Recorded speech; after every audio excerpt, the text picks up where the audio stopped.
So how do you feel about the depth of the team heading into the season, which begins this weekend? I feel really good about our team. I think we're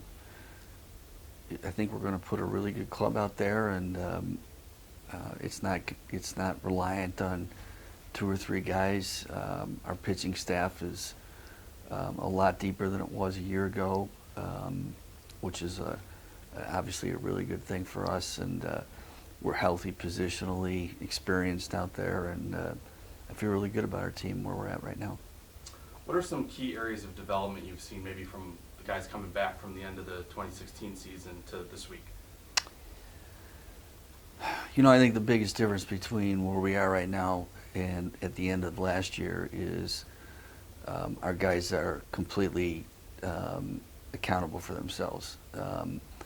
They have spent the last, really, since the end of last season, changing the culture here and changing their attitude, and I think there's a high degree of trust amongst them. There's certainly a high degree of trust from our coaching staff to the players, and they've just consistently made really, really good decisions that aren't particularly easy, but they've made consistently good decisions for months now, and they've improved as players as a result, and I think they're in a really good place psychologically. Who are some of the kind of the leaders who took charge in changing that culture and developing that mentality? Really wasn't one or two guys. It was really kind of a collective sense of disappointment, certainly at the end of last year. I think we all felt it, and frustration.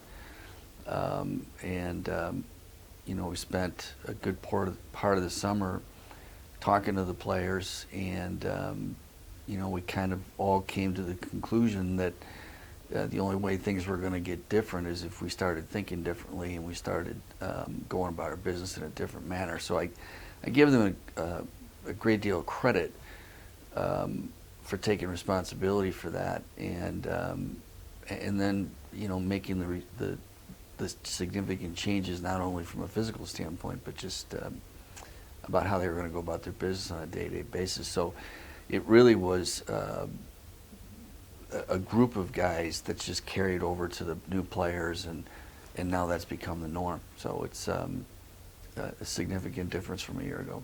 Speaking of those new players, can you introduce us to some of the new faces around your program who you might be seeing making an impact early on this year? Well, I think we have a team that we're going to use a lot of players. The guys that stand out that'll probably be in the starting lineup right off the bat are Bowen Ogata, who's a catcher. Friday he's going to be a DH for us in the first game, and he's a terrific player and a great kid, and he's a junior college transfer and very mature, works really hard, and is going to hit in the middle of our lineup.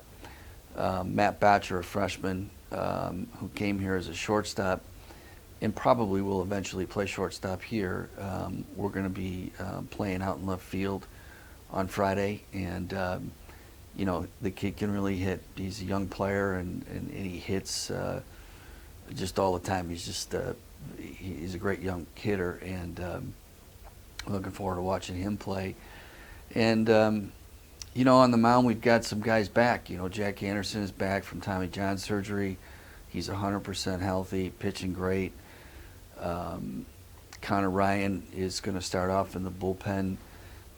He was a little slow to come back this winter, but he's healthy, and we're going to slowly ease him back into that role, but he'll be thrown out of the bullpen for us. And Jake Dahlberg is in the best physical condition he's been in his career here, and I fully expect him to bounce back, and get back to the same form that he was in 2 years ago. And as far as new pitchers go, we've got a young freshman named Jacob Key from Tennessee who is a terrific young player, but he's got great baseball IQ. He's a brilliant student. He's been incredibly easy to coach, and he's improved dramatically from August, and he's going to be in our starting rotation on the weekend, which is pretty unique, especially on a team that's got as many seniors on it as we do. He's just pitched that well for a long time, and Noah Massa is back from his injury a year ago. So, we're probably going to throw 13 or 14 guys during the course of the year on the mound. And Tommy Norton, who didn't play a lot for us last year, positionally has improved dramatically as a defensive player and as an offensive player, and I see him getting quite a bit of playing time. So it's going to be interesting, the different things that I think we're going to be able to do based on who we're playing and how we're playing personally. We've been talking for a few minutes now, and three of the names that you haven't mentioned are three guys that have played a lot for you, and Cody Bohannon and David Cronin and Ricardo Ramirez in the infield.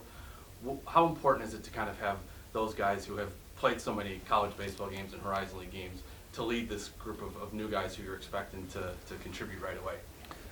Well, I'll tell you, I think one of the greatest strengths of this team from a position player standpoint is we've got a fourth-year player at all four infield positions. We've got a fourth-year player out in center field where we've moved Mickey from the infield out to center, which has been a great move for him and I think for us. And then you've got a third-year starter in Rob Calabrese behind the plate. So we feel really good about our defense. There's no question about that. And David, Cody, Mickey, Ricardo, Rob, and Brandon Gibbous at third have got an enormous amount of experience, and you can just see it in the way they go about their business every day, and just as they prepare for this weekend, there's a high level of confidence that they have, and also a level of relaxation, and I think that's you can't possibly underestimate the importance of that.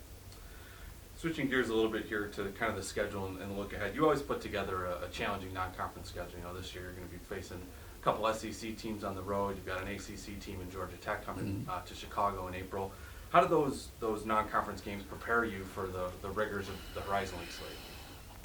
Well, I just am a strong believer in playing the best people you could possibly play. I think, I don't really spend a lot of time worrying about how many wins we're trying to accumulate. We're trying to get a team ready first and foremost for conference play.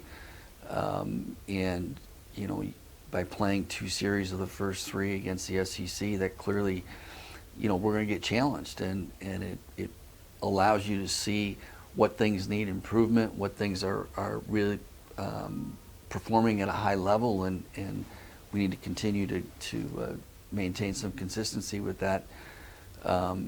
And we've just been doing it so long that it's just become the norm around here. And we've got a unique situation where you get Georgia Tech coming in here in April because we both shared a common bye date, and and then the other non-conference games we're playing. We're playing against the MAC and the Big Ten all the time. So I think it is a challenging schedule, but I think it's certainly something that we're used to here, and we enjoy that part of it. And I'm looking forward to seeing how we stack up against those teams.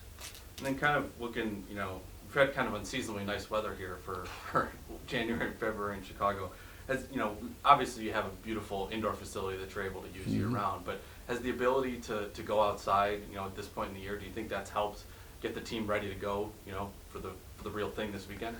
Well, I don't think there's any doubt about it. I mean, we've been able to be on the field at least a dozen times, including playing out there, and as great as the indoor facility is, and it's phenomenal, being able to get outside and deal with the elements and deal with, some things that you can't simulate indoors has been a huge benefit for us. And I think that's also had an impact on the level of relaxation and confidence that we all feel right now, that we kind of have a pretty good sense of where we are, and we're kind of sick of playing against each other, and we're ready to go out and play somebody different. And but just simple things like outfielders, not seeing a fly ball for the first time in 4 months is an advantage, and another area where you just relax a little bit, and you know what you've got, and guys are ready to go.